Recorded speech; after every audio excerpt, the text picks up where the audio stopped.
Overcome barriers of communication. There are a lot of communication barriers faced these days by all. The message intended by the sender is not understood by the receiver in the same terms and sense, and thus communication breakdown occurs. It is essential to deal and cope up with these communication barriers so as to ensure smooth and effective communication. In the previous video, we have discussed the major barriers of communication. Let's talk about how to overcome these barriers of communication. Eliminating differences in perception. The organization should ensure that it is recruiting the right individuals on the job. It's the responsibility of the interviewer to ensure that the interviewee has command over the written and spoken language. There should be a proper induction program so that the policies of the company are clear to all the employees. There should be proper training conducted for required employees. For example, voice and accent training. Use of simple language. Use of simple and clear words should be emphasized. Use of ambiguous words and jargon should be avoided. Reduction and elimination of noise levels. Noise is the main communication barrier, which must be overcome on priority basis. It is essential to identify the source of noise and then eliminate that source. Active listening. Listen attentively and carefully. There is a difference between listening and hearing.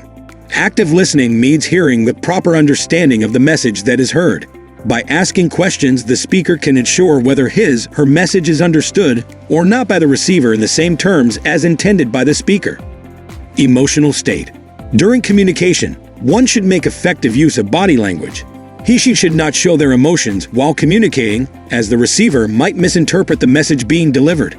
For example, if the conveyor of the message is in a bad mood, then the receiver might think that the information being delivered is not good. Simple organizational structure. The organizational structure should not be complex.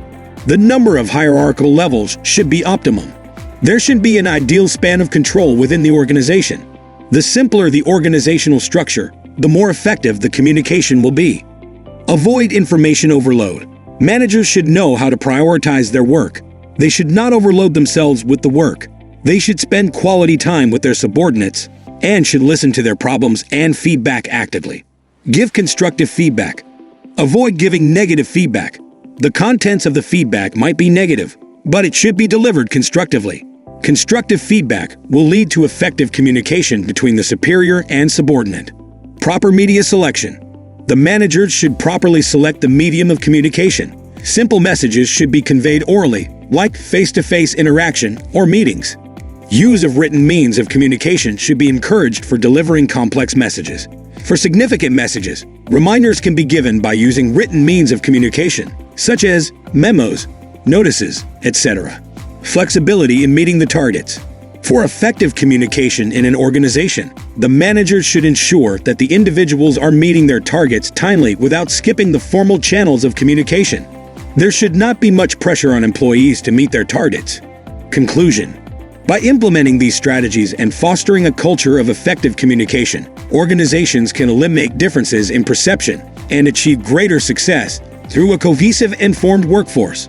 Remember, communication is not just about speaking, but also about listening, understanding, and connecting with others to build a thriving and harmonious workplace.